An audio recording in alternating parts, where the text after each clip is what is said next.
पर एक आप ऐसे है कि जिन्होंने आईएसओ लिया है, कंपनी लेने के में पहले आईएसओ लिया आपने, बाद में लास्ट 2021-22 में आपको 3 अवार्ड मिले, इकोनॉमिक टाइम्स से अवार्ड मिला है, टाइम्स ऑफ इंडिया से अवार्ड मिला है, बेस्ट एमएसएमई का अवार्ड मिला है। तो ये जो डिफरेंस है रियल एस्टेट इंडस्ट्री में कि कुछ लोग ऐसे हैं कि जो सीरियसनेस बिल्कुल नहीं है और कुछ लोग हैं कि इतने इमर्जिन है। एमएसएमई में हमारे को स्टार्टअप का मिला था best startup of the year in real estate consultancy. तो वो काम करो और थोड़ा सा ढंग से करो तो उसके आपको रिकॉग्निशंस मिलती हैं। You are only recognized when you are doing things correctly. पर दिल्ली एनसीआर में और पूना में क्या क्या डिफरेंस है?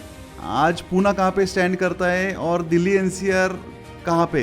Here the challenge was his wife was of Chinese origin and India में आज तक मेरी नॉलेज में जो मेरे जितने भी मेरे सीए से बात हुई सिर्फ 19 केस हुए। 19वां केस ये है। केसेस हाँ 19 ही केसेस आरबीआई में आज तक रजिस्टर्ड हैं जो अप्रूवल के लिए गए हैं for sale of property. And लेते हुए में इशू नहीं आता है, बेचते हुए में ही इशू आता है। Best of luck and congratulations, क्योंकि आप अभी डेवलपर बोल के डेवलपमेंट में भी आ रहे हैं पूना में। अगर हमारे व्यूवर्स जो है, जो ब्रोकर्स है, उनको भी अगर कुछ अपॉर्चुनिटी चाहिए तो वो डायरेक्ट आपसे कनेक्ट कर सकते हैं, डायरेक्ट विक्रम मलिक से कनेक्ट कर सकते हैं।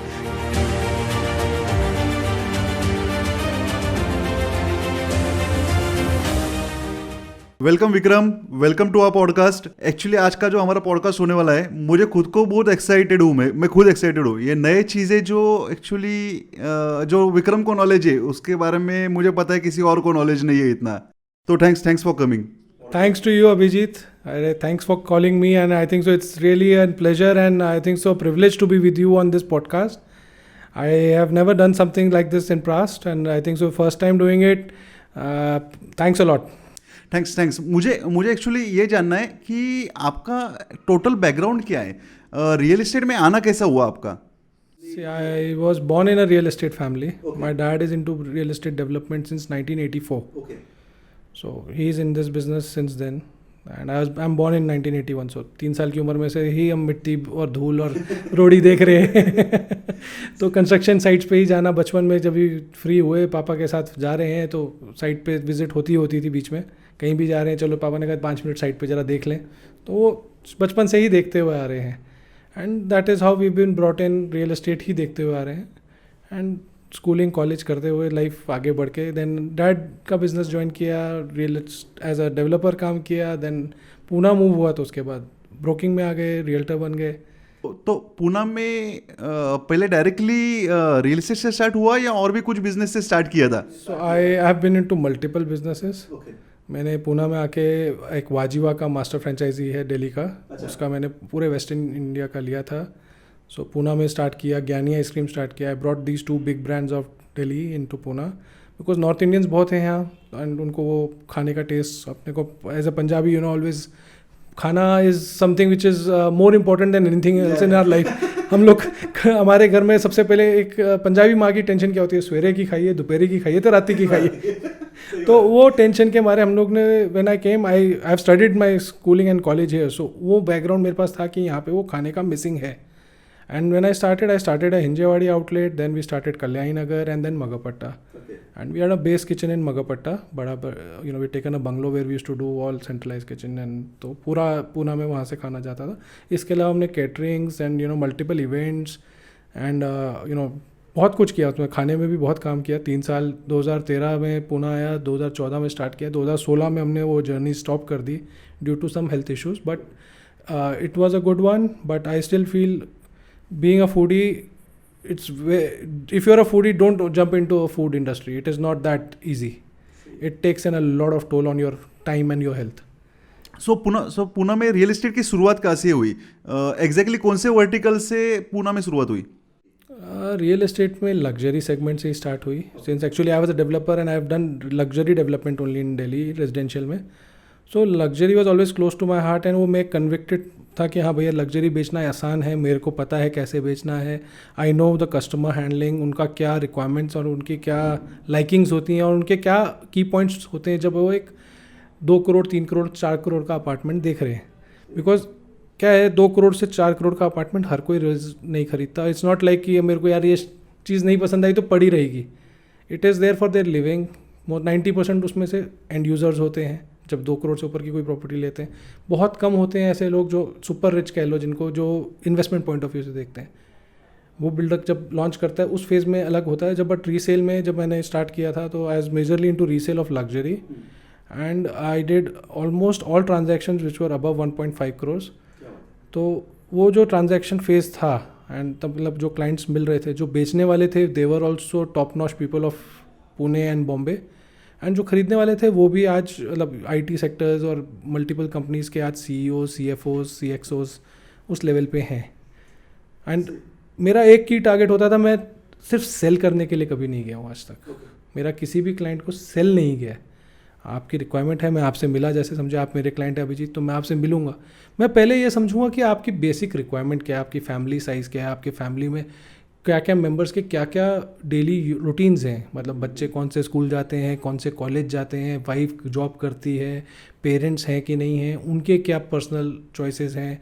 क्योंकि कुछ ऐसा होता है कि कभी कभी फैमिली में डिसीजंस नहीं बन पाते about which type of a unit they want, a lower floor, higher floor, bigger floor, duplex floor.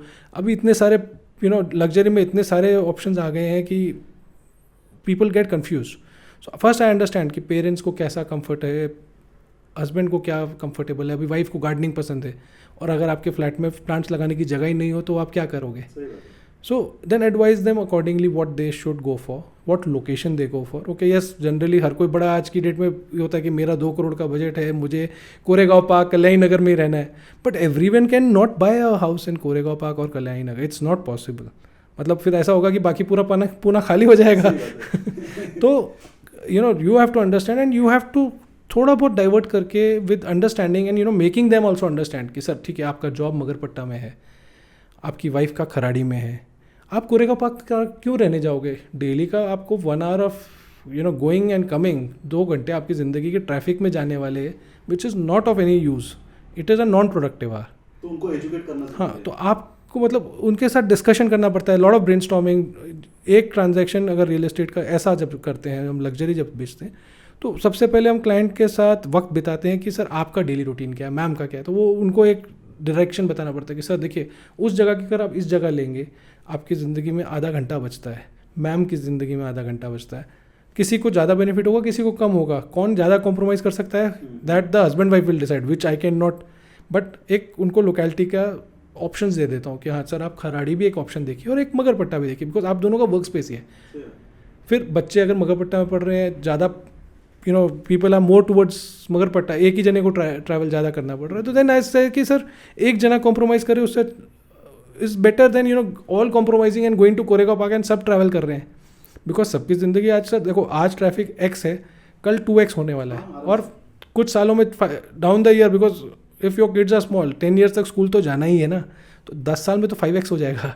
हर साल, हर 2 साल में ट्रैफिक के बारे में वर्स्ट होती जा रही है। And unfortunately you can say that Pune infrastructure is not of those levels where we have lot of flyovers coming up. अभी तक तो दिख नहीं रहे, ठीक है, गवर्नमेंट्स आर प्रॉमिसिंग, बट आज अगर आप बैठे हो तो आपको यही सोचना पड़ेगा कि जो है उससे 10% बेटरमेंट आएगी या 20%, बट ट्रैफिक डबल हो रहा है, तो junctions are becoming more difficult to cross. So minimum जितने जंक्शंस होंगे उतना आपका life, you enjoy your life doing something else than traveling and stuck in traffic jam and cribbing.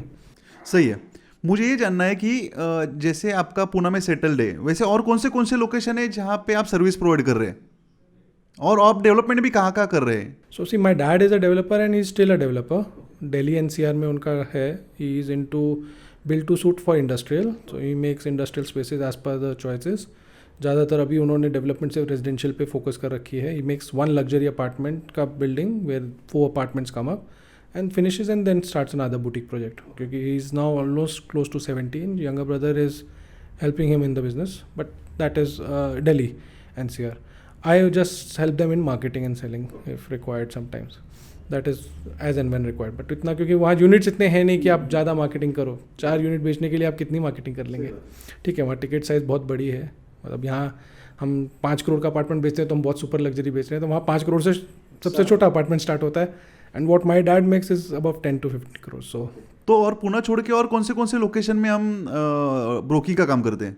So as in broking, currently I am working in Pune, full Pune, East West, Dombivali, Thane, and some parts of Mumbai. We are planning to be aggressive in full part of Mumbai, means suburbs as well as South Bombay. मैं south Bombay के कुछ transactions में involve हूँ, कुछ अंधेरी के आसपास के कुछ ट्रांजैक्शंस में इन्वॉल्व हूँ, बट ज़्यादातर टीम जो मेरी बेस्ड है वो डोंबिवली, थाने एंड पुणे है. ओके. और कोई ऐसे नए लोकेशन से जो आपने आइडेंटिफाई किए? Yes, in near future we are targeting Bangalore as a key location. बहुत अच्छा मार्केट है, CP फ्रेंडली है, best part, and developments are happening all corners of Bangalore. And Delhi NCR में हमने नोएडा और गुड़गांव किया हुआ है.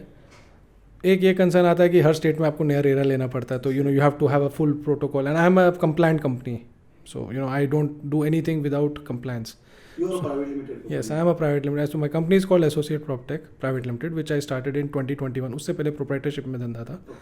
But I feel if you are more compliant, you will do more things correctly, and long term vision अगर आप देखोगे, एक ब्रांड बनाने के लिए कंपनी से ज़्यादा बड़ा होता है आपका जब ब्रांड बनाते हो.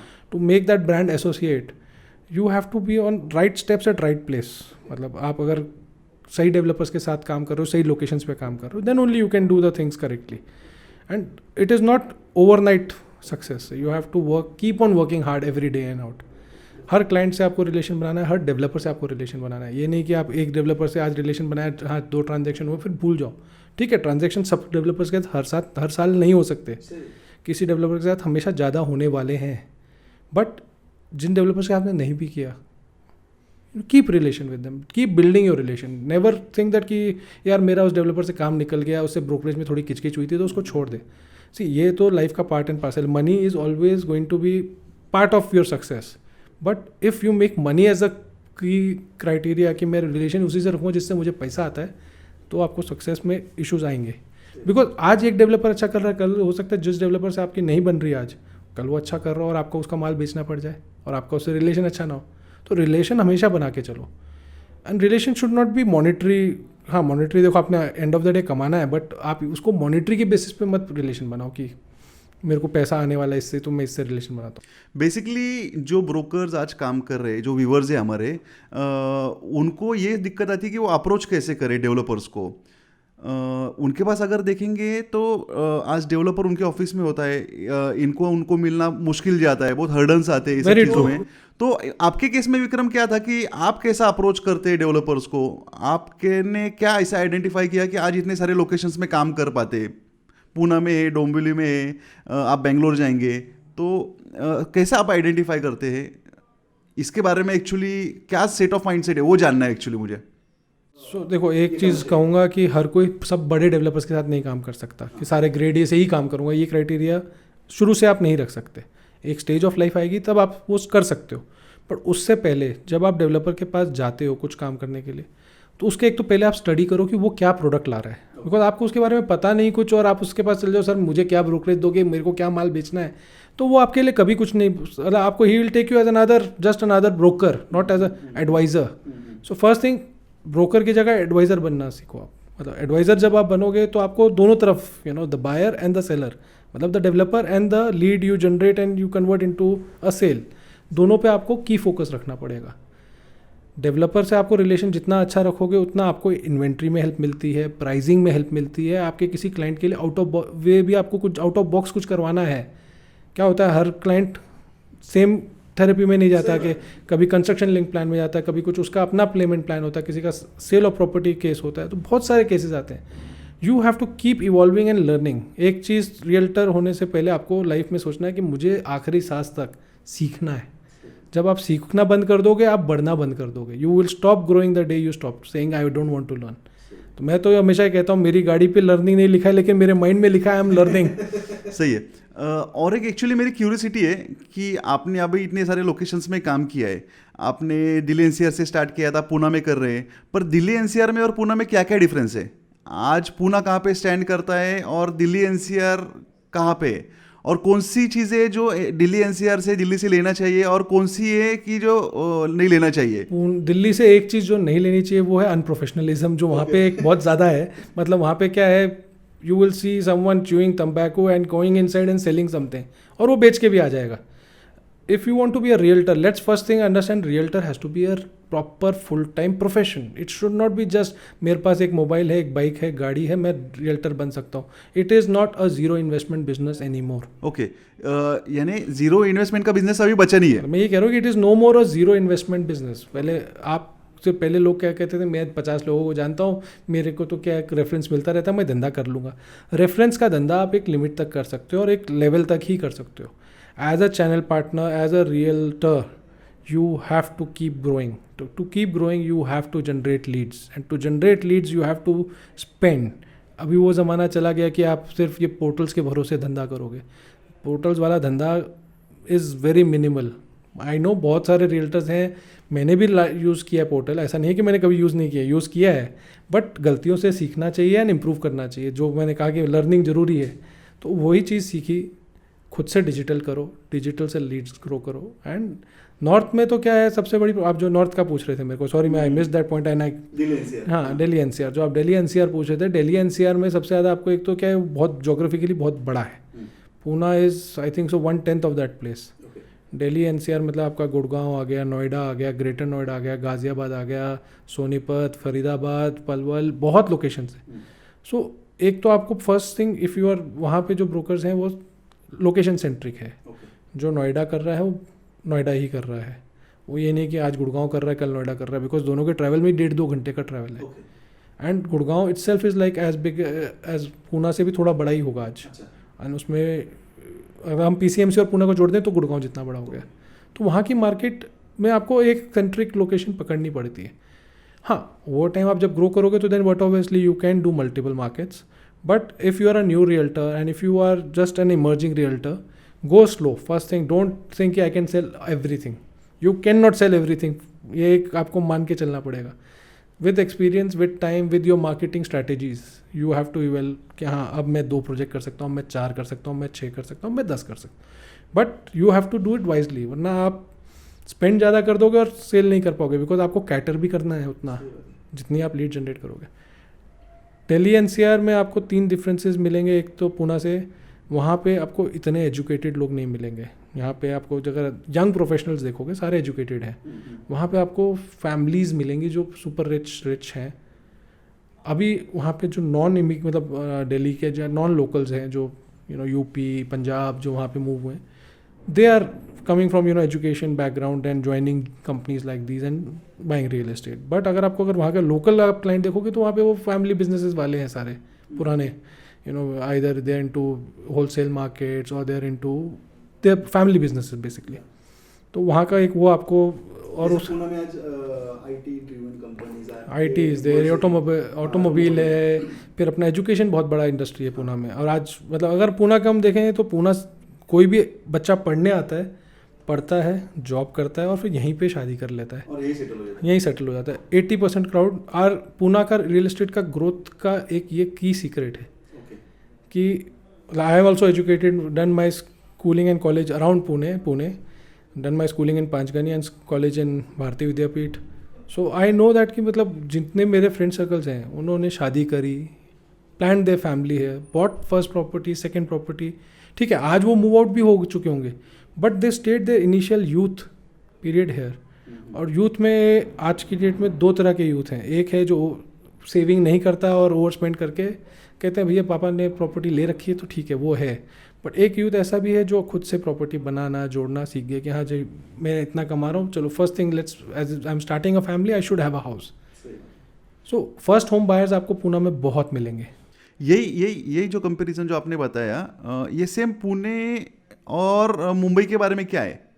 क्योंकि आप वहाँ पे भी काम करते हैं, यहाँ पे भी काम करते हैं. सो सिर्फ बॉम्बे पुणे में 2-3 छोटे फ़र्क है, बहुत मेजर कोई फ़र्क नहीं मिलेगा. एक तो वहाँ टिकट्स बहुत सारी हैं, मतलब जैसे हम पुणे में देखते हैं कि एक 3 करोड़ के ऊपर का अपार्टमेंट बहुत कम मिलेंगे और बहुत कम बायर्स भी मिलते हैं उसके.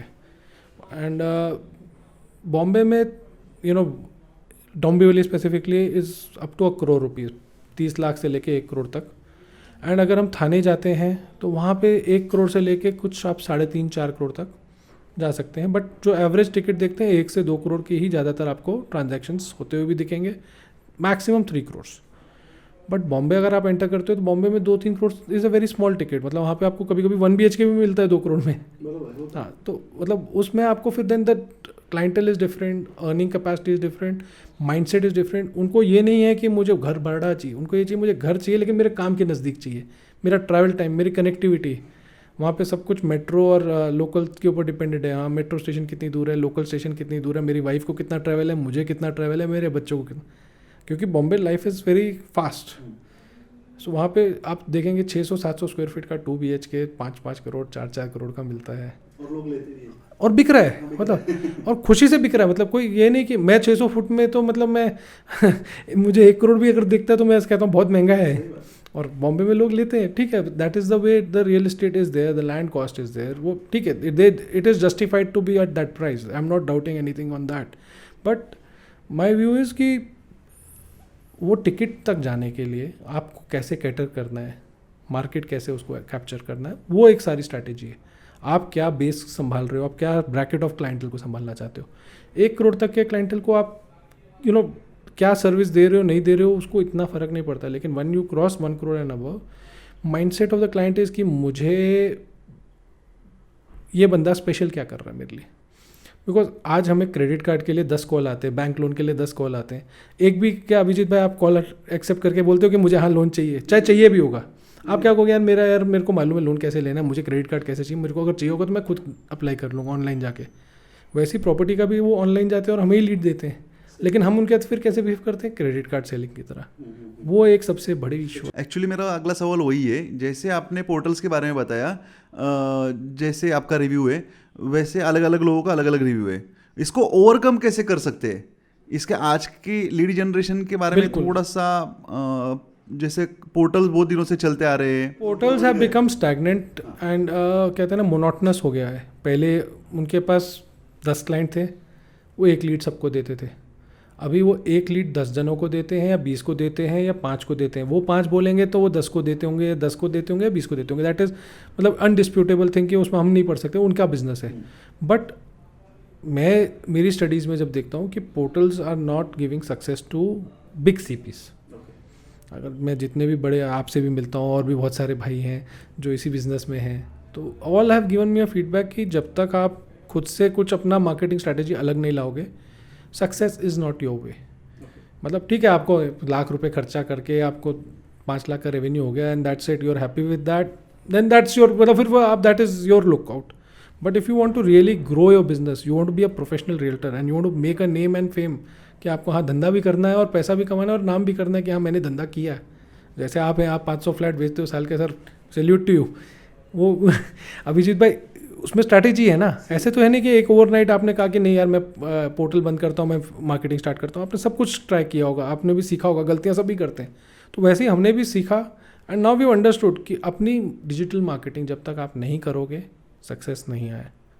तो इसका पाथवे क्या है? इसको ओवरकम करने के लिए एक नया रिस्टेट ब्रोकर है, वो पोर्टल तो वो करता ही है, पोर्टल वाला आपके ऑफिस में आएगा। वो तो आज आपको कुछ करना नहीं है, आज आप ऑनलाइन लॉगिन करो तो भी दिख जाता है। पर आज अगर किसी को समझो डिजिटल स्टार्ट करना है, हर्डन्स ये आते हैं कि एजेंसीज है, कि जो एजेंसीज आपके पास है उनको हायर करना चाहिए या नहीं, वो आपको कांटेक्ट करते हैं। तो इसका आप एक्चुअली एजेंसीज के बारे में आपका क्या कहना है कि एजेंसीज के बारे में क्या करना चाहिए? देखो मैं तो कहूँगा अगर आप खुद सीख सकते हो, if you have that learning capacity, first thing कि आपको इच्छा भी होनी चाहिए ना। अभिजीत भी मैं आपको बोलूँ कि आप 4 व्हीलर ड्राइव करो और आपकी इच्छा ही ना हो तो आप नहीं ड्राइव करोगे। तो वैसे ही है, लीड जनरेशन ऐसी चीज़ है, आपका बिजनेस वो ही ग्रो करने वाला है। अगर आपको बिजनेस ग्रो करना है, lead generation has to go on to another level. You generate leads, you will convert leads, you will close. The minute you feel that हाँ मेरा lead generation to revenue ROI अच्छा बैठ रहा है, आप कुछ और देखोगे ही नहीं। सबसे बड़ा इशू क्या आ रहा है कि हर कोई सोचता है कि ओवरनाइट लीड जनरेशन भी हो जाती है, नहीं होती। आप फेसबुक गूगल पे जितना पुराना अकाउंट होगा आपका उतना अच्छा ट्रैक आएगा, और जितना आपका एक कैंपेन, लेट्स अंडरस्टैंड पहले दिन कैंपेन आपको लीड नहीं देता है, उसके बाद वो सबको मालूम है कि, मतलब मेरे को नहीं पता कि सबको मालूम है कि नहीं, बट बहुत लोगों को नहीं भी मालूम हो सकता, उसका लर्निंग में जाता है। और अभी इस साल से AI आ गया है, जिसको हम लोग, मतलब अगर कोई नया आज लीड जनरेशन में आ रहा है तो उसको बहुत कुछ सीखना पड़ेगा कि AI में वो कैसे बैठेगा, आपके क्या की हैं। तो इसलिए अगर if he is self learned, no one can make him fool. ठीक है, कुछ गलतियाँ करेगा, कुछ हज़ार डुबाएगा, लेकिन जब तक सीखेगा नहीं ना, गाड़ी चलाते हैं सीखते हैं तो ठोकते भी हैं, तो वो गलतियाँ करेंगे सीखेंगे, लेकिन एक बार जब आप उस सीखने के आगे निकल जाओगे and you are learned and then you are still learning, but learning तो चलता ही रहेगा, लाइफ लॉन्ग लर्निंग कभी ख़त्म नहीं होने वाली। बिकॉज ये जितने भी मार्केटिंग पोर्टल्स, मतलब ये अपना जो आज डिजिटल प्लेटफॉर्म्स हैं, ये भी बढ़ते ही जाएंगे। आज हम दो का नाम लेते हैं, गूगल एंड फेसबुक, बट इसके अलावा भी हैं, तबोला है, ब्लिंग है, बहुत सारे हैं which all don't use. LinkedIn है, अभी मेरे एक फ्रेंड है जो सिर्फ लिंक्डइन पे मार्केटिंग करते हैं। मैंने डिजिटल है and he only does 10 crores and above property, Bombay में है। So I met him out of a chance, by chance मिले थे, and he is my ex very senior in my school and now he is into real estate business. तो ऐसी मुलाकात हुई, and then because since we are in the school alumni, तो I saw his name and I saw him and I said, अरे आप यहाँ कैसे? And then we had a discussion over a coffee and he told me कि I only do real estate and I only do high-end real estate. मतलब 10 करोड़ से नीचे का apartment बात ही नहीं करते। तो उनका रिलेशन का सोर्स है ओनली लिंक्डइन, एंड उस लिंक्डइन पे भी उनका मतलब प्रोफाइलिंग इतना ड्रास्टिकली डिफरेंट है from what we think of. Heads off to him, मतलब वो ही is doing it very well. मुझे एक्चुअली और एक जानना है कि आप option property, bank option properties में बहुत ज़्यादा काम करते हैं, तो ये जो बैंक ऑप्शन प्रॉपर्टीज़ जो होते हैं, इसके बारे में बहुत सारे लोगों को पता नहीं है, यानी हमारे व्यूअर्स को पता नहीं है कि इसकी ज़्यादा अवेयरनेस नहीं है, तो इसमें more than auction I would say it NPA properties which are still to go for auction before they go for auction, because auction के होने का तो पब्लिक प्रॉपर्टी हो गई, बिकॉज पब्लिक नोटिस आता है। ठीक है, एक जब एक्वायर हो जाती है, पोजेशन ले लेते तब के नोटिस आते हैं, बट जब ऑक्शन का नोटिस से पहले अगर कुछ बैंक्स में आपका जैसे रिलेशन हो, जिनके साथ मैं एक्चुअली मेरा हर सेल के साथ मैं लोन भी करता हूँ, तो मेरे एक क्लाइंट को एक चीज़ नहीं देता हूँ। Once I sell him, if I'm selling him a resale property, I give him loan, I do interiors, plus add on बहुत सारे काम आते हैं कि उनका पूरा पेपर वर्क, उनका मैं, आप सोचेंगे कि अगर मैं रीसेल कर रहा हूँ तो मैं उनका टोटल नॉमिनेशन फॉर्म्स, ताकि उनकी नेक्स्ट जनरेशन, अगर भगवान ना करे उन्होंने विल भी नहीं बनाई सक्सेसफुली, उनके बच्चों के नाम पे या उनकी वाइफ के नाम पे या जो भी उनके नॉमिनीज हैं उनके नाम पे ट्रांसफ़र होना, वो लीगल पेपर वर्क मैंने काफ़ी अच्छे से करके देता हूँ। So when I sell a property, I give him a original file properly done up with indexing, with common numbering of pages, कि कौन से पेज पे क्या आपको मिलेगा, उसी का एक photocopy set, and then 5 notarize sets of what deed he did with us, ताकि उनको कहीं भी देना है। Plus then are we have in house team who do property का टैक्स का काम करना है, MSCB का काम करना है। बहुत सारे लोगों को ये नहीं पता है, बस वो प्रॉपर्टी लेता कहते हैं बस हो गई मेरी, but you have to on paper at every record level get that name changed. तो वो भी हम सारा करके देते हैं, तो उस वजह से क्लाइंटल्स को वो एक सपोर्ट मिल जाता है कि they don't have to rush to people. Door step services है हमारी, लोन भी हमारा डोर स्टेप पे ही हो जाता है, उनको कहीं जाना नहीं पड़ता है, and that way the relation is gone good with the bankers also. तो उस वजह से हमारे को जो NPA एसेट्स हैं वो पता चल जाते हैं। तो देन सी क्लाइंटल, आज मार्केट में सबसे इंपॉर्टेंट क्या है, हर किसी को 100 रुपये अगर बच रहा है, अगर 100 रुपये की प्रॉपर्टी 80 रुपये में मिल रही है, तो you are also interested, I am also interested, everyone is interested, जिसके पास जो रिक्वायरमेंट है, बजट है, उस हिसाब से वो चलता है। सो NPA एसेट्स में सबसे ज़्यादा आपको ये देखना है कि बस वो क्लियर है, there is no owners claim left on to that property. तो वो जो पूरी उसकी लाइबिलिटीज होती है वो क्लियर करवाना वगैरह, वो बैंक्स की होती है? नहीं, बैंक आपको सिर्फ एज इज वेरियस प्रॉपर्टी देता है। आप उसमें लाइबिलिटी नहीं रखते? नहीं देता, वो क्लियर नहीं करता है। तो as a realtor I get into the depth of the property, उसका प्रॉपर्टी टैक्स कितना ड्यू है, उसका इलेक्ट्रिसिटी बिल कितना ड्यू है, उसका सोसाइटी मेंटेनेंस क्या ड्यू है, उसके और कोई मार्केट के इनकम्बरेंसेस हैं, किसी से एडवांस लिया था या क्या है, किसी ने कोई लिटिगेशन फाइल तो नहीं किया हुआ, we check, we do a free, अपना पूरा सर्च रिपोर्ट निकालते हैं। बैंक के अलावा और कोई लियन मार्किंग है, सपोजिवली वो प्रॉपर्टी किसी कंपनी के नाम पे थी, तो उस पर कोई इनकम टैक्स या GST, VAT, किसी और डिपार्टमेंट का कोई लियन मार्किंग तो नहीं है। We take care of all that and then prepare a document. Banker से पूरा समझ लेते हैं, उनसे पूरे ओरिजिनल फाइल्स हमारे लॉयर्स को दिखवाते हैं। We have a team of lawyer who goes verifies, because मेरे बायर को मैं एक ट्रांजैक्शन नहीं करने वाला हूँ, मेरे बायर से मेरा एक वन टाइम रिलेशन नहीं रखता हूँ। I like to build a relation for life. आज मेरे जितने भी क्लाइंट्स थे, जो मेरे क्लाइंट्स ने बुक किया मेरे साथ, जो मेरे साथ प्रॉपर्टी ले चुके, मेरे क्लाइंट्स नहीं रहे, वो मेरे आज दोस्त बन चुके हैं। मतलब I can call them any time of the day and they can call me any time of the day, भाई विक्रम किधर है यार, चल मिलके कॉफ़ी पीते, चल भाई इस पर डिस्कशन करना है। मैं let it be not even anything related to my business. अब मेरे एक फ्रेंड हैं जो he is got a factory, he wanted to discuss something of you know कि मैं मेरे सोलर पावर लगाने जा रहा हूँ। I am neither a solar seller, neither I am कुछ भी कर, बट आई हैव कनेक्ट। तो मैंने उनसे डिस्कशन, उन्होंने मेरे को बुलाया, डिस्कशन किया, मैंने एक फ्रेंड से कनेक्ट किया, और आज उनके फैक्ट्री पे पूरा सोलर प्लांट फिट हो चुका। And C if the key motto was money I wouldn't have done anything, but here the relation. अब जिसने सोलर इंस्टॉल किया वो मुझसे एक प्रॉपर्टी ले चुका, इसलिए वो मेरा दोस्त बन गया, और जिनको यहाँ पे फैक्ट्री पे इंस्टॉलेशन हुआ मुझसे 5 प्रॉपर्टी ले चुके हैं आज तक, तो उनका भी बिजनेस हो गया। हाँ नहीं, सो सी नेटवर्किंग में हमेशा if you are only the gainer then it is not networking. Networking में क्या है, आप मुझसे गेन कर रहे हो, मैं आपसे गेन कर रहा हूँ, लेकिन कोई और थर्ड पार्टी जो मुझसे गेन कर चुकी है, मैं उससे गेन कर चुका हूँ, आप दोनों को कनेक्ट करके आप दोनों भी तो गेन कर सकते हो ना। सही बात है, सही बात है, बहुत अच्छी बात बताई आपने।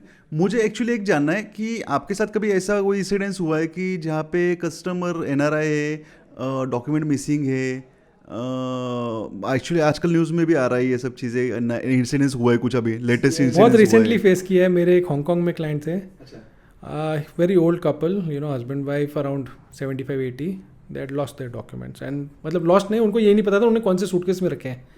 अब इतने एजेड हैं, प्लस यू नो घर में पैसा है, तो और बहुत सारी प्रॉपर्टीज हैं, एक नहीं है उनके पास, अनेक थी।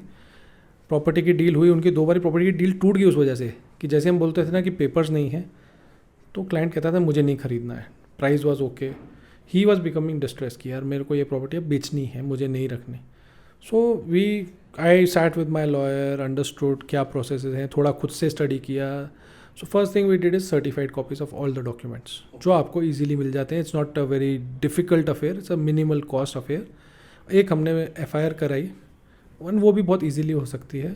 NRI नहीं आ सकता तो वो अपने किसी ब्लड रिलेटिव को POA दे सकता है जो FIR कर सकता है उनके बिहाफ पे, नहीं तो वो वहाँ से FIR साइन भेजेंगे, और as a POA holder we also can do an admission of the same.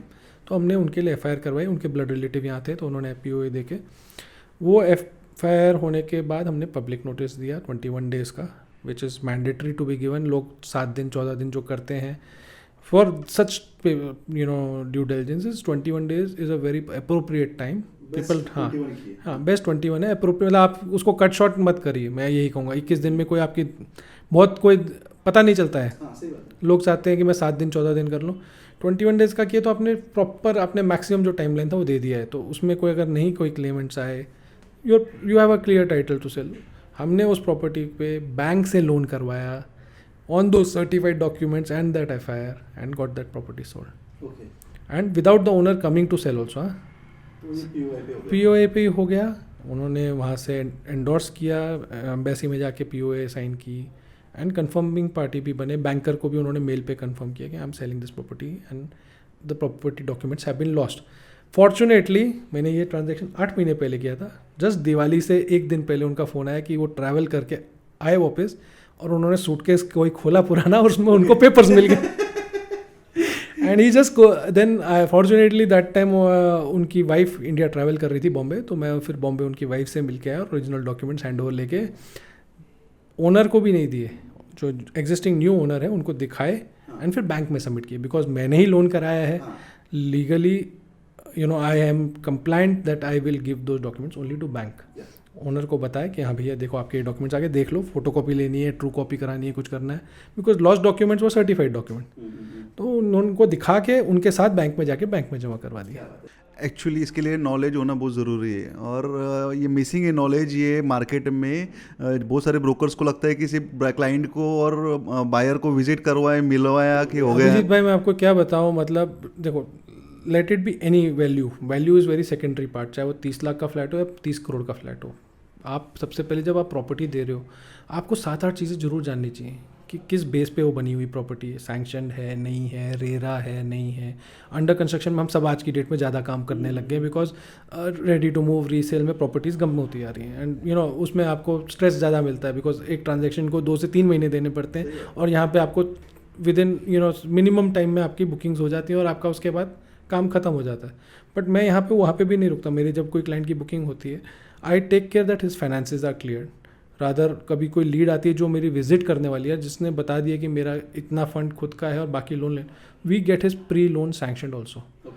सो दो चीज़ होती है, उसका फ़ायदा ये है कि आप समझो कि अगर आप प्रॉपर्टी देख रहे हैं और मुझे नहीं पता कि आपका बजट क्या है, मतलब एक्चुअल बजट, आप बोलेंगे मेरा 60 लाख का है लेकिन आप बोलेंगे मेरा 5 लाख है, मुझे नहीं पता ना कि आपकी 55 लाख की लोन लेने की एलिजिबिलिटी है या नहीं है। तो हम सबसे पहले क्या करते हैं कि उनका pre loan sanction free of cost करा देते हैं। बहुत सारे लोग सोचते हैं कि यार इसमें कॉस्ट इन्वॉल्व है, क्यों करना है, बट आप ये सोचो कि एक लीड पे भी तो आप खर्चा करके कॉस्ट कर रहे हो। अगर आपने उसका लोन सैंक्शन कराया और उसने वो लोन डिसबर्स करा लिया कहीं और बुकिंग करके भी, तो भी तो आपको कुछ तो आने वाला है ना, and that covers your lead cost. मैं तो यही मानता हूँ। तो इसी वजह से हम कहते हैं कि जब आप कोई भी क्लाइंट को विजिट करा रहे हो उसका एलिजिबिलिटी बढ़ा दो, क्योंकि आपको लोन जब सैंक्शन होगा, क्या पता आपको 60 की जगह मैं 70 का फ्लैट बेच दूं, क्योंकि आपका लोन एलिजिबिलिटी 65 लाख की आ जाए। हाँ, वो तो कन्विंस करने की भाई आपका है, उसको एक्चुअली इसमें ना अवेयरनेस खुद का क्लाइंट को भी नहीं होती कि उसका क्या है। आज हर कोई डरता है कि मुझे नहीं पता मेरे को क्या मिलेगा। पीपल डोंट नो उन्होंने कितना लोन ले रखा है। Loan eligibility is also very big topic. हाँ अभिजीत, उसमें क्या होता है, हम सब सोचते हैं कि बस इनकम है और उस पर लोन इतना मिलना चाहिए, वैसे नहीं है। अगर उसने कोई लोन्स ले रखे हैं, उसकी कुछ फिक्स लाइबिलिटीज़ होती हैं, अगर वो हैं तो उसके हिसाब से वो माइनस होता है। और कुछ लोन्स होते हैं ऐसे, जैसे कि मैंने एक ऑटो लोन लिया, मेरी 30,000 की EMI जाती है उसकी, लेकिन वो मेरा 6 महीने बाद क्लोज होने वाला है। तो बैंक कंसिडर्स कि वो आपका 6 महीने विद इन 1 ईयर क्लोज हो रहा है, तो उसका आपको एक्स्ट्रा मिल जाता है for under construction projects. I am talking because disbursement ही तब तक होने वाली 1-2 साल में, तो आपकी एलिजिबिलिटी बढ़ जाती है तभी। बट लोग क्या सोचते हैं, यार मेरी तो EMI है, मेरे को तो 60,000, मेरी 70,000 की EMI की एलिजिबिलिटी है, 30 तो मेरी जा रही है, तो मुझे 40,000 के मतलब कि 40-50 लाख के बीच में लोन मिलेगा। उसको ये नहीं पता कि उसको 80-90 लाख भी मिल सकता है। अवेयरनेस की कमी अवेयरनेस कह लीजिए, प्लस हर किसी को हर फील्ड की नॉलेज नहीं हो सकती। हम अपनी फील्ड के मास्टर हैं, अभी वो IT में जॉब करते हैं बेचारे, वो कहाँ से पता होगा कि यार मेरे को बैंकिंग में क्या मिल सकता है। लेट्स अंडरस्टैंड, क्लाइंट को एक नॉलेजेबल ब्रोकर के पास जाना बहुत जरूरी है। हाँ, ये आपने बहुत अच्छी बात बोली। जब तक वो एक रियल्टर के पास नहीं जाएगा, एक एडवाइज़र के पास नहीं जाएगा। ब्रोकर और रियल्टर एडवाइज़र में बहुत फ़र्क हो गया आज। ब्रोकर क्या है, फ़ोन करता है क्रेडिट कार्ड सेल करने की तरह, और क्लाइंट भी उसे क्रेडिट कार्ड की तरह ही ट्रीट करता है। उसका काम हो गया, उसको भूल जाता है। लेकिन अगर वो एडवाइज़र या रियल्टर एक प्रॉपर प्रोफेशनल की तरह उसके साथ जाएगा, ही रिमेंबर्स हिम। मैं आपको सच बता रहा हूँ, मतलब मैंने एक पर्सन को 2021 में, जब मैंने प्राइवेट लिमिटेड कंपनी स्टार्ट की, उसमें फर्स्ट फ्यू क्लाइंट्स हैं मेरे, उसको एक फ्लैट बेचा 2 BHK। उसने बहुत, मतलब उस टाइम पे उसने बड़ी किट करके उसने वो फ्लैट बुकिंग किया। He is buying, he has all the rights to do that, I respect that. But एक मतलब बता रहा हूँ कि एज अ रियल्टर बता रहा हूँ कि उस क्लाइंट ने बहुत टाइम लिया, छोटा सा फ्लैट 50 लाख का फ्लैट लिया। उसमें भी मैं उनसे कम से कम 3-4 बारी मेरे काफ़ी लंबे कॉल्स हुए। He shifting from Nagar to Pune, IT person again. साल बीता, ही रिमेंबर्ड मी। हम अपने जितने भी बुक क्लाइंट्स या जो भी हमारे विजिटेड क्लाइंट्स होते हैं, उन सबको एक ईयरली कैलेंडर बनाओ, उनको विशेष जाती हैं, new year, Diwali. Out of those, मतलब नॉन दोज डेज पे भी उनका मेरे को एक गुड मॉर्निंग का मैसेज आया। मैंने उनको गुड मॉर्निंग का, hope you are doing well and when are you shifting into your new flat, ऐसे उनको मैसेज किया। 1 घंटे बाद उनका मुझे फ़ोन आया, भाई मैं पूना आ रहा हूँ कल, I want to meet you. मैंने कहा sir most welcome for a coffee. वो आए, उन्होंने मेरे को बोला उनको एक फ़्लैट और लेना है और उनके भाई को एक फ़्लैट लेना है। सोचिए, वो पूना 1 साल से नहीं आए थे, और ऐसा तो है नहीं कि मतलब उन्होंने जब लीड जनरेट की होगी तो उन्होंने बहुत लोगों को की होगी। तो आपको भी पता है कि एक डाटा पे आज साल तक कॉलिंग चलती रहती है, तो उनको कितने कॉल जाते होंगे। लेकिन उन्होंने मुझे याद रखा। उन्होंने सबसे पहले कहा, भाई मैं किसी और के थ्रू नहीं जाना चाहता, मुझे स्पेसिफिक प्रॉपर्टी चाहिए, आपने वो बहुत अच्छी दिलाई, लेकिन मैं वो रेंट पे चढ़ाऊँगा। अब मुझे और मेरे भाई को बगल में कोई ऐसे फ्लैट दिखा दो जो 1 साल के अंदर के पोजीशन में हो, बिकॉज मैं अभी इस साल भी पूना नहीं आ रहा हूँ, क्योंकि कोविड का टाइम्स था। आपको पता है 2022 में भी एक थोड़ा सा वेव टाइप था, तो कि लोग नहीं मूव हो रहे थे। वर्क फ्रॉम होम मिला हुआ था इनको, तो इनकी लाइफ थोड़ी ईजी है। हमारे लाइफ वर्क फॉर होम है, हम उनका फ्रॉम होम है, हम फॉर होम है, हम दुनिया को घर दिलाते हैं, तो इसलिए हम लोग हमेशा फील्ड पे रहते हैं। तो एक्चुअली आपने जो बताया कि आपके ऑर्गेनाइजेशन में कॉलिंग की कंसेप्ट क्या है आज के डेट में, जो आपको लगता है कि मिसिंग है मार्केट में, क्लाइंट को किस तरह से केटर करना चाहिए? आपको सेलर नहीं बनना है, यू डोंट हैव। आप जनरली हर किसी के पास एक प्री सेल्स टीम होती है, एक सेल्स टीम होती है और एक क्लोजिंग टीम होती है। तो जब आपके प्री सेल्स फर्स्ट कॉल करती है इट शुड नॉट बी कि सर क्रेडिट कार्ड लेना है या होम लोन लेना है या घर लेना है, उसको वो नहीं फील होना चाहिए। उससे आप सबसे पहले ग्रीट करो। वो मतलब मैं भी आज मेरे को बहुत सारे CPs ICPs जिनके पास पता नहीं मेरा नंबर क्यों है, बट मुझे कॉल आता है कि सर आप फ्लैट फ्लैट देख रहे हैं क्या पुणे में। I am sorry, that is not the way I would like someone to connect me to sell me a house, और rather same here my team doesn't connect. सबसे पहले उनसे होता है कि sir good afternoon, good morning, जो भी, पहले ग्रीट करो, introduce yourself, get on to at least a conversation. फिर उनसे उनका नाम कन्फर्मेशन करो, फिर उनसे पूछो is it a good time to talk, spend a little वो जो इनिशियल 1-2 मिनट्स ऑफ कॉल होते हैं वो प्रोडक्टिविटी की तरफ की जगह आपको रिलेशन बिल्डिंग की तरफ जाना है। आपको सीधा सेल्स पे आओगे ना, एक दिन में कुछ नहीं बिकने वाला। तो आप जितना रिलेशन बिल्डिंग पे, आज मेरे स्टाफ ऐसे हैं कि मेरे प्री सेल्स टीम को कॉल बैक्स आते हैं कि क्लाइंट बोलता है सुबह आपने मुझे कॉल किया था, मैं तब बिजी था, मैंने आपको कहा था मैं आपको कॉल बैक करूँगा, मैं कॉल बैक कर रहा हूँ। सो ये हमारी फील्ड में बहुत कम होता है। अगर आप नोट करते होंगे अभिजीत, आप भी इतना बड़ा रियलिस्ट है, but touchwood if you do you have to just change the slight initial. क्या है, हम अपने रियल प्रैक्टिस में वैसे ही रखते हैं। हम किसी नए बंदे से मिलते हैं, हम हेलो करते हैं, ग्रीट करते हैं, गुड डे, लेकिन कॉल पे क्यों नहीं? क्यों आपके सामने नहीं? इसलिए why can't you give the respect when you are not in front? to give that respect, build that relation, go for that extra difference from what regular calls are. Because आप देखो, हम every day we are receiving lot of calls from marketing agencies for credit card, bank loan, कुछ भी। हम उससे क्या होता है, वो एक मोनोटनस फील होता है, अरे हाँ क्रेडिट कार्ड है रख काट, प्रॉपर्टी के लिए कॉल है रख काट। But if someone is different, मतलब मैं आपको कल का केस बताता हूँ, मैंने आपको शायद बताया नहीं बताया, मेरे को कल एक क्रेडिट कार्ड के लिए कॉल आया। That lady was first time I saw someone being different on selling me a credit card. मतलब the way she greeted, वो सीधा, मैं ये नहीं कि मैं कोटक में, she said sir good afternoon sir, is it good time I can talk? मैंने कहा हाँ जी, कौन कहाँ से? तो मैंने कहा मैं सर कोटक महिंद्रा बैंक। मैंने कहा मेरा आपके साथ कोई अकाउंट नहीं है। अरे सर एक मिनट सुनिए, मैं I am here for your benefit and I am here to discuss something, then I listen. जबकि मतलब क्या होता है, ऑलवेज इतने कॉल्स के बाद दिमाग थक चुका होता है कि कॉल अटेंड करने का दिल नहीं करता। But then I attended her call, I listen to her and I applied for my credit card. अच्छा, मतलब मेरा इंटरेस्ट नहीं था लेकिन फिर भी कर दिया, because the way she was selling. And I जब कभी कभी टेलीकॉलिंग कॉल्स अटेंड करने में भी मज़ा आता है कि यू लर्न। बट जब आपको कॉल शुरू में ही नहीं अच्छी लगे तो आप खुद ही छोड़ देते हो। तो फिर इसलिए वो खुद सीख के अपने ऊपर भी इम्प्लीमेंट किया मैंने अपनी कंपनी में। सबको प्री सेल्स में यही बोला, call with a conviction that you are here to build a relation, not to sell. Sell eventual gain है, बट अगर आप रिलेशन बिल्ड कर लोगे ना तो आपको क्लाइंट कॉल बैक करेगा। आप मानोगे नहीं, मेरे एक क्लाइंट ने लोधा में फ्लैट बुक किया, he came only to meet my pre sales girl to my office, specifically to meet her. इतने अच्छे से उन्होंने कन्विंस करके उनको सर्विस दी। एंड 3 महीने में उन्होंने फ्लैट बुक किया, बिकॉज आउट स्टेशन बुकिंग थी, ऑनलाइन बुकिंग थी। He came to my office, had a coffee with me, met her, greeted her, respected. क्या होता है, टेलीकॉलर के लिए कभी कोई रिस्पेक्ट नहीं देता है, मतलब हर कोई जो उठाता भी वो कहता है रख फ़ोन, वो एक रूड लैंग्वेज होती है। जब आप उसके लिए रिस्पेक्ट अर्न कर पा रहे हो, उस मतलब इधर से भी रिस्पेक्ट गया होगा तभी रिस्पेक्ट आया ना।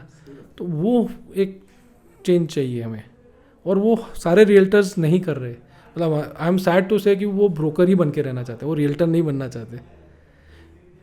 Because education to not your self, to your team from core. मतलब मैं जो भी मिल रहा है सबको ग्रीट करो ना यार, अच्छे से ग्रीट करो, अच्छे से उनका रिस्पेक्ट करो। अगर आप रिस्पेक्टफुली कॉल को चलाओगे, हो सकता है आपको हर कॉल नहीं कन्वर्ट मिलेगी शुरू में, बट अगर ये प्रैक्टिस बनाओगे, eventually you will have some success, and that success is always very sweet.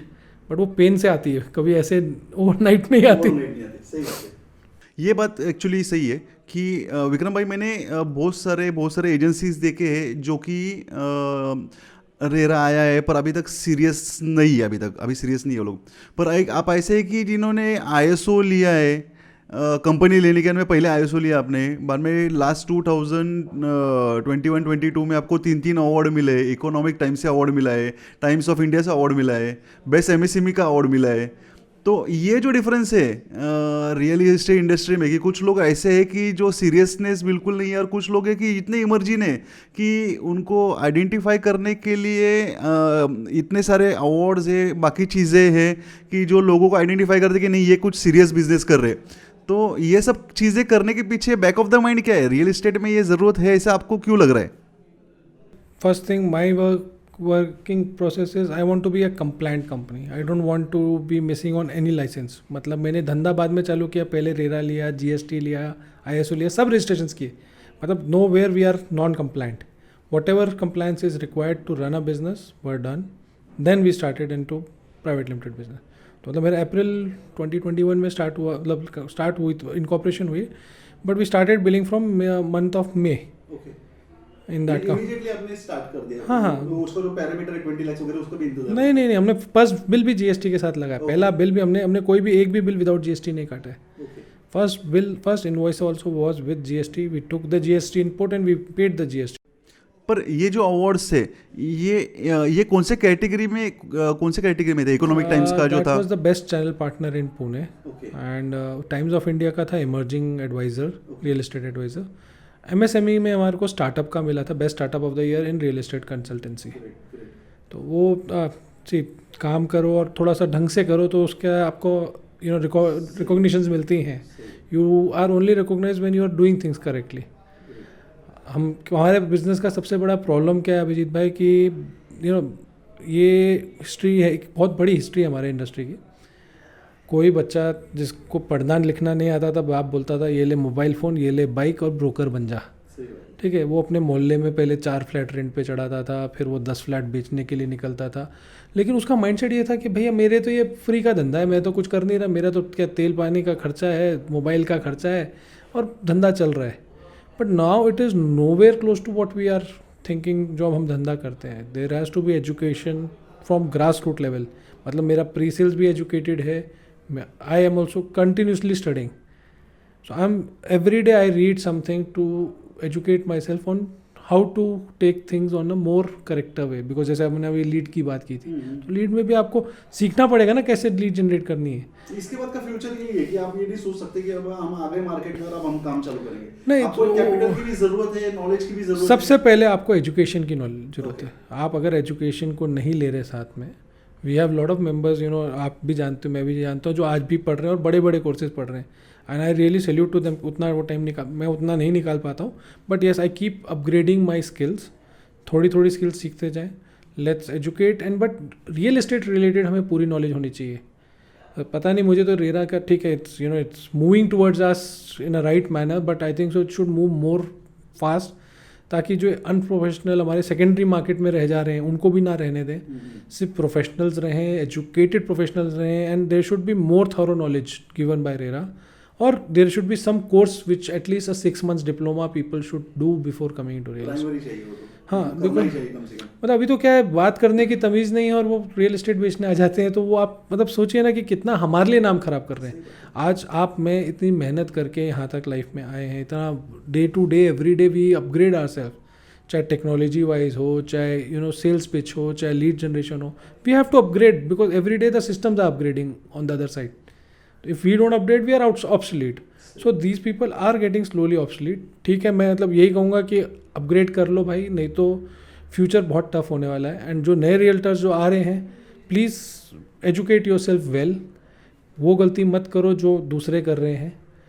जो करेक्ट कर रहे हैं उनसे सीखो.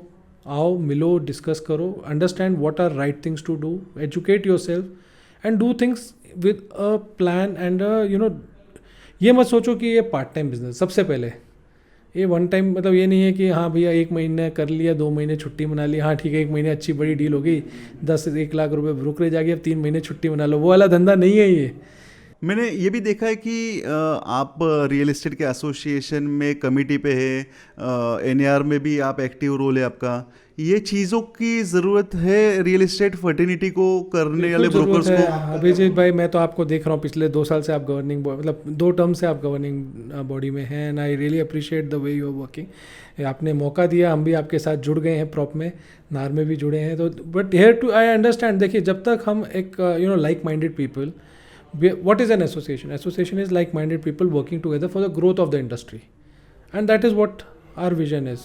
आप में हमेशा ये सोचते हैं कि प्रॉप में ज़्यादा से ज़्यादा मेंबर्स आएँ, एजुकेट हों, ग्रो करे. प्रॉप ग्रो करेगा, क्यों ग्रो करेगा? जब उसके मेंबर्स ग्रो करेंगे. एक अलग से ऑर्गेनाइजेशन तभी ग्रो कर सकती है, एक एसोसिएशन तभी ग्रो कर सकती है जब उसके मेंबर्स अच्छा से काम धंधा कर रहे हैं. आप में काम धंधा ना कर रहे हो तो हमारी एसोसिएशन किस काम की? तो एंड अगर आपने ध्यान दिया होगा मेरे ब्रांड कंपनी का नाम ही एसोसिएट है. Why I call it associate is I keep on associating with people. I don't just do a broking advisory. I will build a relation.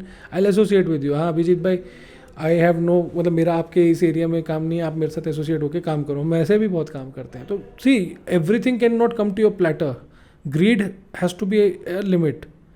वो ग्रीड तब बन जाती है जब आप उसको हर चीज़ आपको चाहिए. लेकिन आप ये सोचो कि यार मैं धंधा बढ़ाऊँ और ऐसा बढ़ाऊँ कि मैं भी कमाऊँ और साथ वाले मेरे एसोसिएशन में जो लोग हैं वो भी कमाएं. उसे कहते हैं धंधा कमाओ. Because you are not only making money, you also making relations.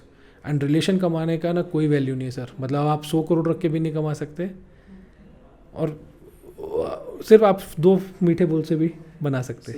तो आप सोचिए कि आज टाइम और जो हम एक रिलेशनशिप में एफर्ट डालते उसकी कितनी वैल्यू है. लोग कहते हैं ना कि क्या है, एक क्लाइंट ने बुक किया उसको जाने दो. अरे बॉस, आज उसने एक प्रॉपर्टी ली है, वो लाइफ में कभी दोबारा प्रॉपर्टी नहीं लेने वाला, या उसके रिलेशन में कोई नहीं लेने वाला, या उसके रेफरेंस में कोई नहीं लेने वाला. ऐसा नहीं होने वाला है. एंड ये नहीं कि उससे रिलेशन आपने इसलिए रखना कि वो रेफरेंस देगा. जो रेफरेंस दे रहा है उसको रख लो और जो नहीं दे रहा उसको हटा दो. ऐसा नहीं. You really don't know which client of yours will give you back what. I am telling you my self. मतलब मेरे एक क्लाइंट हैं, बहुत ही इंटरेस्टिंग केस है ये. हाँ, मुझे एक्चुअली अगला मेरा सवाल ही वही है. कोई ऐसा इंसिडेंस मुझे टॉपिक बताइए कि जहाँ पे कि क्लाइंट की अपनी तरफ से बहुत ज़्यादा हेल्प हुई जो कि पॉसिबल ही नहीं था, जबकि आप अगर नहीं होते वो डील पता में. नहीं मैं होता नहीं होता और कौन होता. But yes, I really now, मतलब he is become my very good buddy. दोस्त से भी ज़्यादा है. मतलब ये 2 calls. He move from US. उसका पासपोर्ट एक्सपायर हो रहा था, कोविड का टाइम था. 90% चैनल पार्टनर्स जो ब्रोकर्स थे वो तो गायब ही थे मार्केट से, because there was no business. Touch wood, we were online from before COVID time. So God's grace we were present and we were available on. And उन्होंने जो भी गूगल सर्च मारा उस पर भगवान की दया से मेरा ही नाम मिला. ऑन प्रॉपर्टीज़ उन्होंने 7-8 प्रॉपर्टीज़ देखी. उसके पहले अपना कहीं कनेक्ट नहीं था उनके साथ. नहीं, मैं उनको, मतलब उनका नाम तक नहीं जानता था. उनका एक फाइन डे मेरे को व्हाट्सएप मैसेज आता है USA से. I am so and so, I got your reference from the online website and I want to connect with you. मैंने कहा sir I said sir what time zone are you in, because US में 2 time zone होते. तो मैंने just, and he replied me, I'm in this time zone. So I told him that I'll call it at this standard time and I also asked him, should I call now? So he said, please, we can do a call now. So I immediately called him on his number and we had a long 30-40 minutes call. Understood, downloaded what he wanted, and that was sometime in the month of August. And COVID was in very high peaks internationally. India में तो lockdown just खुला था. तो Covid का पहले fear भी बहुत था. And he had to shift in the first lockdown के वक्त की बात. हाँ, बिल्कुल एकदम पीक पे, जब हमारे को तो कुछ पता ही नहीं था कि कोविड कैसा होगा. एंड तभी he had called and then we understood, we brainstorm. And उनको मतलब बहुत स्पेसिफिक रिक्वायरमेंट्स थे. He was moving in from US with 2 girlfriends, मतलब not his girlfriends but 2 friends who were business partners of his, but both were girls. And he had 2 big dogs, one Great Dane. और India में आपको पता है कि giving a flat to bachelors and of male and female is very difficult. So we convinced, and he wanted only luxury. मतलब उनकी requirement थी 1.5-2 लाख रुपए का रेंटल का घर. सो आप समझ सकते हैं कि 10-20 हज़ार वाला तो फिर भी मिल जाता है, बट आप 1.5-2 लाख में आपको you need space, you need everything. Society भी वैसी होती है कि वो उनके से अलाउ भी नहीं है ये सब चीजें. तो फिर उनको एग्जैक्टली प्रेजेंट करके मार्केट में, मतलब क्लाइंट के आगे, सोसाइटी के आगे. एंड देन 2 बिग डॉग्स के साथ भी लोगों को बहुत होता है कि मेरे को नहीं चाहिए. तो वो सारे चीज़ों को हैंडल करते हुए ही मूव टू US से India. The day he move, उससे 1 दिन पहले उनका ऑनलाइन एग्रीमेंट वहाँ बैठे बैठे कराना, सब कुछ करके देना. We did everything. He moved, he was happy. Fortunately आप कह लीजिए कि the moment he moved into that flat, the flat owner also got into an agreement to sell. उन्होंने पहले दिन ही बताया था कि I might be selling my flat in next 3 to 6 months. Be prepared. तो उनका 1.5 महीने के अंदर वो फ्लैट का टोकन आ गया. तो 1 महीना ये रहते रहते उनको पता चल गया कि फ्लैट बिक गया. Then I gave him another flat and we didn't charge any brokerage for the same. Because मुझे ऐसा गिल्ट फील हो रहा था कि बंदा इतनी दूर से मेरे लिए इंडिया मेरे भरोसे आया है. And is paid me the brokerage for 1 flat. How can I charge for another 1? सो उनको हमने विदाउट ब्रोकरेज फ्लैट दिया. and he shifted to another. Then he took an office from us. He's taken at least 6-7 properties from us till now, and now he's planning to buy a property through us only again. वो कहते हैं पूना में अगर मेरे को पूना में real estate करना है, कुछ भी करना होगा डिसीजन, अब तो वो किसी को कोई गाड़ी भी लेनी होती है तो मुझे कॉल करता है, भाई ये गाड़ी लूँ कि नहीं. मतलब इतनी अच्छी दोस्ती हो गई है अभिजीत भाई. मतलब we are so good friends. He unfortunately had a divorce but got married again now in India. So US वाली वाइफ से उसका डाइवोर्स हुआ, had some bad phase of life, but I used to discuss everything. अब कोई client करता नहीं, आप generally देखते हो कि क्लाइंट बड़े, बट वो रिलेशन इतना बनाया कि he could open up. So I always say relationship are the key aspects of every business. सही बात है. मुझे फाइनली एक ये पूछना है कि कोई ऐसी डील, कोई ऐसी सक्सेस स्टोरी जो कि यादगार डील, जो आप मेमोरी में हमेशा रहे. बहुत सारे डील होते हैं पर कोई ऐसी डील बहुत ज़्यादा क्लोज होती है. मतलब बहुत डील्स करी, बहुत बड़ी बड़ी डील्स भी करी. फाइनेंशियली की नहीं बात करूँगा. यहाँ पे एक डील थी जो बहुत टफ डील थी, मतलब इम्पॉसिबल डील थी, क्योंकि ओनर NRI, उनके को owner was a Chinese, Chinese उनका वो पासपोर्ट था. हाँ, हस्बैंड वाइफ के नेम पे प्रॉपर्टी थी, दोनों NRI, और wife was of Chinese origin. So आप सोचिए कि चाइनीज़ ओरिजिन पे बहुत सारी रिस्ट्रिक्शंस हैं इंडिया में post COVID, and this I am talking of last year only. Husband wife wanted to sell that property, NRI है, एंड उनको टैक्सेबल कैपिटल गेन कुछ नहीं था. मतलब there was a capital gain which was not getting into taxation. मतलब actual में अगर देखा जाए with indexation there was no tax happening. But आपको भी पता है NRIs पे 20+ मतलब 25% के आसपास टैक्स बैठता है. And he at that age he is also around 85-90. And वो कहे तो मैं बहुत कम टाइम के लिए ट्रैवल करूँगा, and I don't want to get any TDS. I don't, because I might not be able to even come back to India after that for refund and everything. He wanted to, वो इसलिए कि वो stage पे आ गए कि उनको अपने बच्चों में सब बांट के ख़त्म करना. He doesn't want to keep stress in life. And he was a very key marquee investor in India. मतलब जब अपने यूथ में उन्होंने जब किया आज से 10-12 साल पहले, तब उन्होंने काफ़ी पैसा यहाँ इंडिया में लगा रखा था. तो now that this was the last property he had. तो एक्चुअली कैपिटल गेन जो था उनका वो एक्चुअली था ही नहीं, उसके ऊपर से इन्फ्लेशन से उनका जो, मतलब अगर X अमाउंट था और आज X+10 हो गया, और tax as per inflation X+11 होना चाहिए था, तो उनको एक्चुअली कैपिटल गेन नहीं बनता था. बट उनको प्रोसेस पे जाना पड़ेगा. हाँ, तो लेकिन जो रूल बोलता है, there are 2 ways you can go about in NRI cases. There is one is you can go for an section 195 application for lower TDS, and then get us 197 का ऑर्डर आता है. उसके लिए थोड़े प्रोसेसेस हैं, compliances हैं, paper work है. And but here the challenge was his wife was of Chinese origin. And India में आज तक मेरी नॉलेज में जो मेरे जितने भी मेरे CA से बात हुई, सिर्फ 19 केस हुए. 19वां केस ये है. ये सेम ऐसे केसेस हाँ, 19 ही केसेस RBI में आज तक रजिस्टर्ड हैं जो अप्रूवल के लिए गए हैं for sale of property. And लेते हुए में इशू नहीं आता है, बेचते हुए में ही इशू आता है. And the husband was Indian, Mr. Sharma, and wife is Chinese, and she cannot even gift her rights to the husband at this position, or because उसके लिए भी RBI की परमिशन लेनी पड़ती.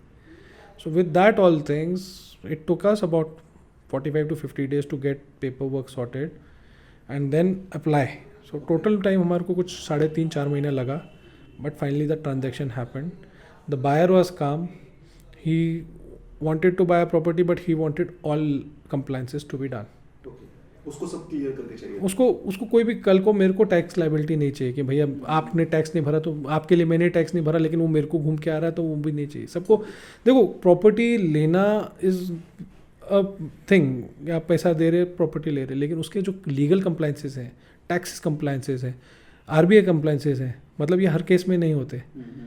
नॉर्मली क्या होता है, आप 50 लाख से ऊपर की प्रॉपर्टी ट्रेड कर रहे 1% TDS है, लेकिन NRI केस में 0 रुपीज़ से ऊपर लेके आप जाओगे, from first penny it is 20%, मतलब it is slab wise it goes up to 25%. अब उसमें भी आपको फर्स्ट थिंग NRI का पैन कहाँ है वो देखना, उसने रिटर्न्स कब फाइल की, उसने ये परचेज के टाइम पे कैसे फंड्स डाले, वो बहुत सारी चीज़ें हैं. तो इतने सारे हैं कि आप you spend a good time and value into it.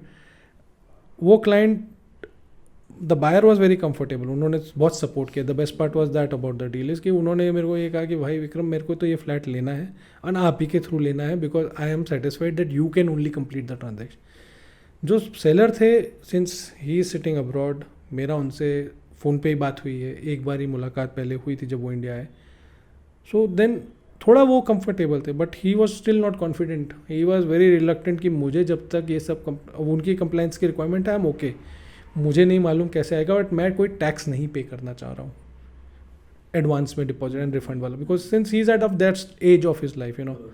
तो उस चीज़ में बहुत टाइम लगा, दिमाग लगा, लेकिन fortunately and with God's grace technically सब कुछ साउंड गया, ट्रांजैक्शन कंप्लीट हुआ and payment both sides, he could take his money back to Hong Kong and the buyer could get his flat and now both are happy.